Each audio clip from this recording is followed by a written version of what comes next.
Hello and welcome to Mutual Funds Sahi Hai presents Smart Nivesh Sahi Nivesh, partnered by Times Network. I'm now in Chembur, Mumbai, and I'm going to meet Sachet Parida. He's an individual who has planned for his retirement already. So let's go talk to him and find out how he has prepared his financial corpus for his retirement. My name is Sachet Parida. I have been investing in mutual funds in the last 12 years.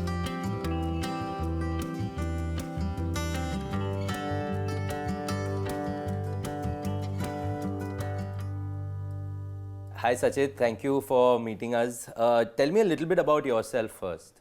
So I started my journey from Bhubaneswar. So I was briefly working in Bhubaneswar and this was in 2010, 2012. So I started my investment journey probably in 2012 when I had an education loan, how to balance the loan and how much percent to invest in my salary. Okay. So then I found a chartered financial advisor, a CFA. So I started searching who will be the right kind of a person to advise you on how to invest. Then luckily I found a CFA in Bhubaneswar. Initially I was very apprehensive. Should I go for a financial plan or something, because having been done a MBA in finance, I thought I could manage it on my own. But then he made a comprehensive report, and then I also became aware that I need to also save for my retirement. So initially I went in the mind that I need, there was no goal in mind. So then he put some structure into the plan, saying any investment has to be done for goals, and the returns which you expect are to be aligned to the duration of that goals. So that is one important thing which I learned in the starting. So before I got my salary, at least first salary, official salary, the plan was there. Super. And then I gradually, started working. Now I'm working in a bank, but the plan which was made like say 14 years back is still there. And the basic goal which is still I am continuing investing, or there's a SIP, is my retirement planning. So I started with amount X probably. The amount of SIPs which is going into my retirement would have become 2x, because every year I'm stepping it up by 10 or 20%. Sachet, one thing has been that the importance of having a financial advisor is not spoken enough about. People don't know so much about the benefits of that. But you've had a financial advisor since your early days of investing. Tell us a little bit about the benefits, because you're an MBA finance yourself, but you said that you still went to a financial planner. So just tell us about some of the benefits that you've gotten through that. So one point is, which I earlier also highlighted, is that they put a perspective that and they give you a realistic picture. So if you are having a retirement planning goal, you can invest in a long-term equity kind of products, like a small mid-cap will also do. If my time horizon is 30 years, then you can invest in a small or a mid-cap. The second thing is, see, in this investment journey had a lot of downs also. So when the market crashed during the COVID, so you panic a lot. Yes. So you need someone to talk, and they will just say, okay, this is a temporary blip and it will get over. Like markets have recovered well in COVID. If I would have done it on my own, probably I would have taken out all my funds from a mutual fund and would have sat on it. Sachet, that's a very important point about the market volatility. If you're invested in equity funds, markets go down, up, all of that. But how do you keep calm, and does the fact play in your mind that you're looking for your retirement goal is many years later? How do you balance that out? What's your mindset? What's your mind space when you think about that? When this COVID struck in 2020, so one thing I had learned, you did not, if you're investing in mutual fund, you did not time the markets. Because markets will go up and down, and your SIPs are working in the behind the scenes of what is happening really in the market. Many people try to time it even with mutual funds. That should not be done. When COVID struck, my portfolio was in the negative. So it got me a bit worried. But since I had invested constantly, the dip was not that significant as the way the market had dropped, because I was sitting on a good returns in which I had made in the past 9 or 10 years before COVID. One other point, Sachet, you spoke about very important was on step up SIP. So you said that when you started, your SIP was a certain amount, and then you've grown it over time. What was the rationale behind that? So one thing also I learned is while we invest, it's the amount of X which you are investing, and with that, when the market increases or the mutual funds NAV increases, you are accumulating lower units. So one thing which I noticed was, even if it's a good time or a bad time, the more the units you accumulate, in the longer run, it is always beneficial. Right. So with that in mind, and with even keeping the inflation in mind, whenever my salary increased in the normal course of my career, so if I had a cash component which was there, I invested, I tried to balance that and increased my SIPs gradually. I make an effort to give it a 10 or 20% rise every year. Booster shot that. is important in SIPs also. One important part, when you said you're planning for retirement early on, with the planner you had that discussion, and you've been working towards that. And now also you still have 2 decades or roughly around that time to still work towards your retirement goal. But the goal also must be changing, right? It's different from what it was 12 years ago to what it is now to what it will be in another 10 years. So how are you updating it, working towards that? I think we calculated on an amount, let's say at the age of 60, if I have to live at 90, what is the amount which I would need? And on basis that, on 2012, we would have started an investment. But obviously, from 2012 to now 2024, the markets for retirement, at least the ecosystem, if you see the hospital expenses, if you see the the education or the school expenses which my kids will probably need, these factors have grown considerably versus the inflation. So obviously, if that was in mind, I would not have gone back and calculated how much the amount would increase or not. But consciously, I just made an effort to increase the SIPs. Sachet, one last thing before I let you go. Your journey has been really inspiring. It's been very interesting. You've started early and you're working with your planner regularly. What's your learnings from the existing journey, for the way ahead also? What's your learnings that you would like to share with our viewers? So 3 things I'll just want to say. A lot of the young folks I have seen are, we are getting influenced by the FNO returns which the markets are giving. It's important that you build the 2 things which are absolutely necessary before you go to the FNO segment and invest, because it's risky.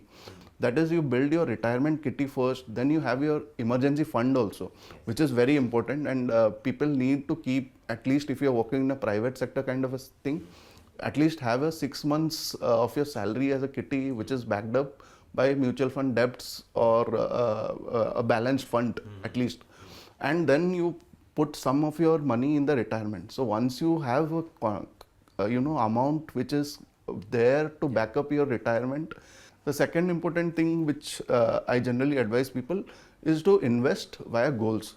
So generally you don't put on an ad hoc kind of a money and say ki, chalo, this X fund was giving high returns in the past and this is the best, everybody in the social media is talking about this particular fund, but in the long run that may not be always true. Third thing is, try to get an advisor, even if it costs you amount, and people generally look at YouTube videos or social media videos and think that people who are giving free advice is the best advice. You get a paid advice, stick to your investment advisor and your investment plan. In the long run, it will all balance out. Yeah. Thank you so much, Sachet, for talking to us and for sharing your inspiring journey with us. So stay tuned, don't go anywhere. We'll be right back on Mutual Funds Sahi Hai presents Smart Nivesh, Sahi Nivesh, partnered by Times Network.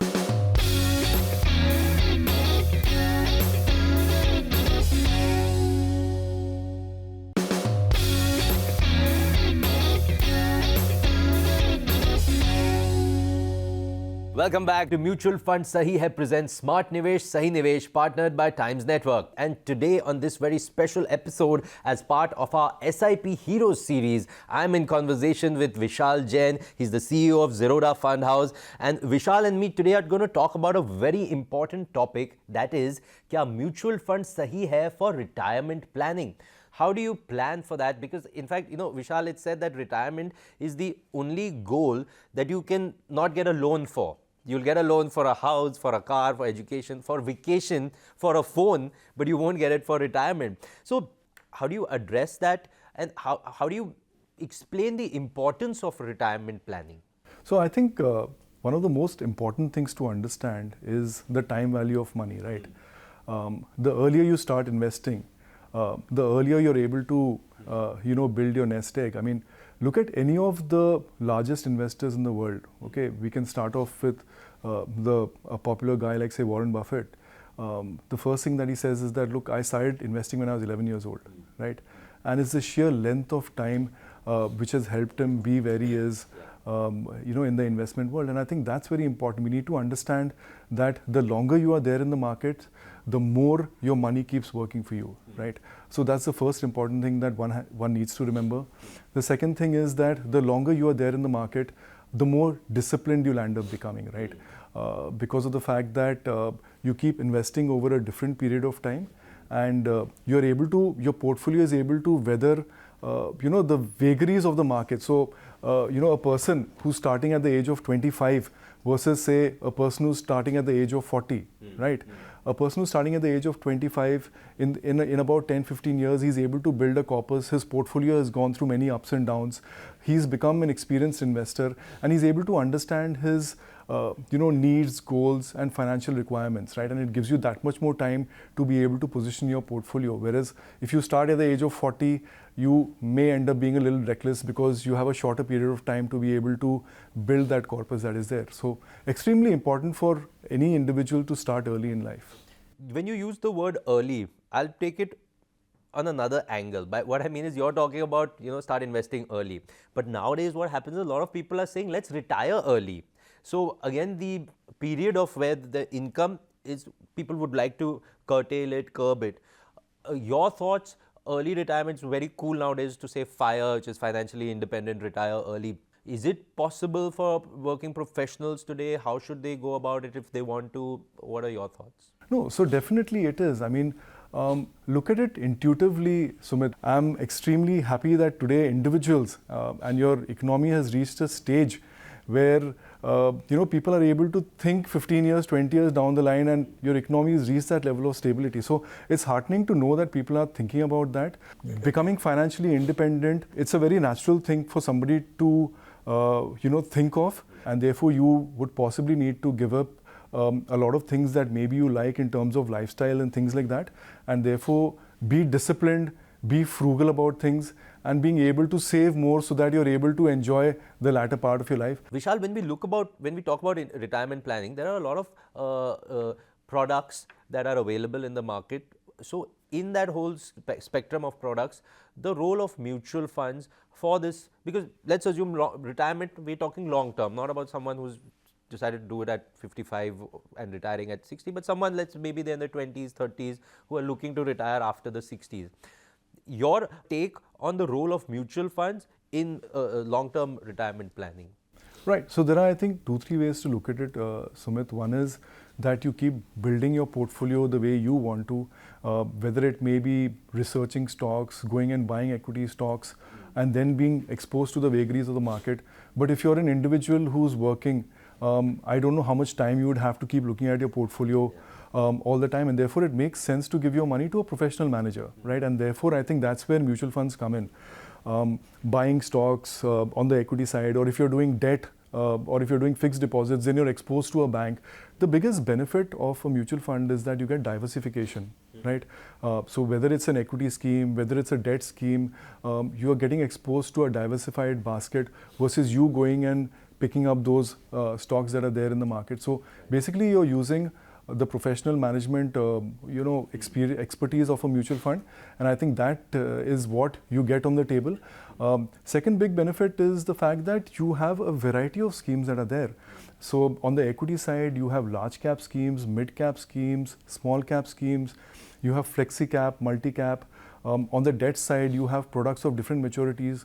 Now you have even commodity ETFs, gold ETFs, silver ETFs, and various funds that are there. So in one product, right, in one product such as the mutual fund, you could take exposure to different kind of asset classes very easily, and all your investment in a sense being in one place, right?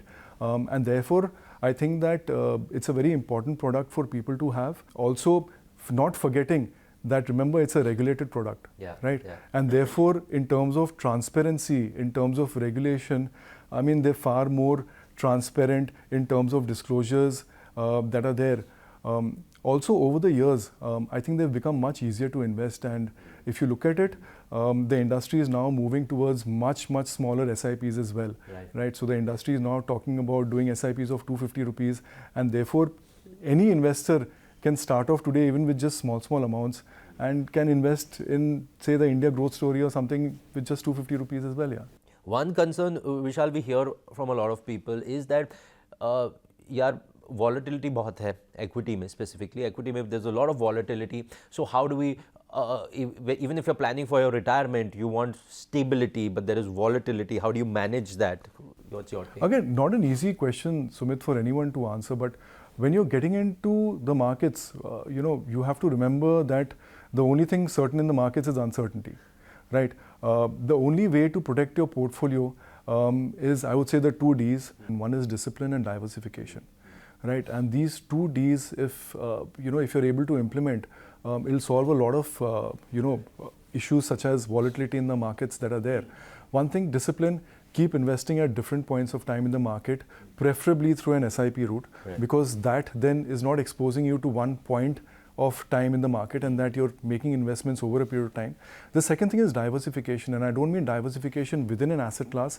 I mean, you should diversify across asset classes, whether it's equity, debt, or even commodity. Simple examples. Whenever you look at any kind of stress in the market, right, you will find gold shoots up, right? So imagine having a combination of an equity and gold in your portfolio. There could be instances when there is stress in the markets, but the stress in the markets would come because of some stress globally or some stress in the economy, which would lead to kind of gold prices cushioning the impact if you had gold in your portfolio. And therefore, if you have different asset classes in your portfolio, you're able to benefit from the characteristics of each asset class which is there. And therefore, the important thing is to keep investing in a disciplined manner over a period of time and ensure that you have an asset allocation which suits your financial needs. I would say that the first thing is start, because that is something that will ensure discipline. Put money in a scheme which is not too volatile, especially something like a debt scheme, and then start moving that money into equity and build your nest egg in that way. For the viewers who are watching, because we have a wide spectrum of viewers, how should they approach retirement planning if they're in the 20s or if they're in the 30s or even if they're in the 40s? What's your view? Again, I think that start, right? That's the first thing for whoever you are. If you've not started today, start today, right? I think that's the most important thing that you have to consider. The second thing is keep invested. I mean, keep investing at different points of time, as I said, through SIPs. Build a relevant asset allocation model, and that's where the difference will come at different ages. So the simplest formula that people have in the market is 100 minus your age. That is what should go into equity. So if you're 25 years old, about approximately 75% of your money will go into equity. Within your equity portfolio, you could look at any diversified scheme that is there. You could look at active schemes. You could look at passive schemes which are giving you exposure to an index and are much cheaper and more transparent in the market.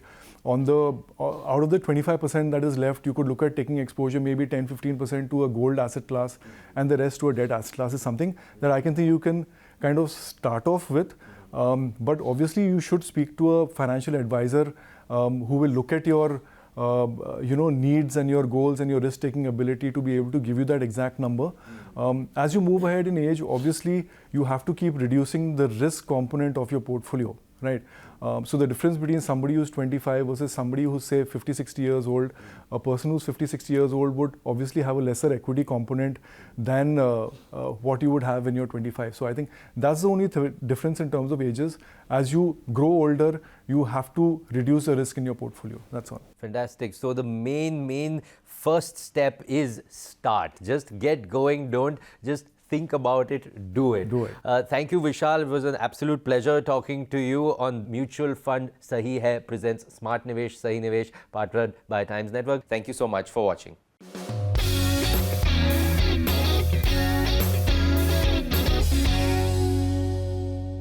Mutual fund investments are subject to market risks. Read all scheme-related documents carefully.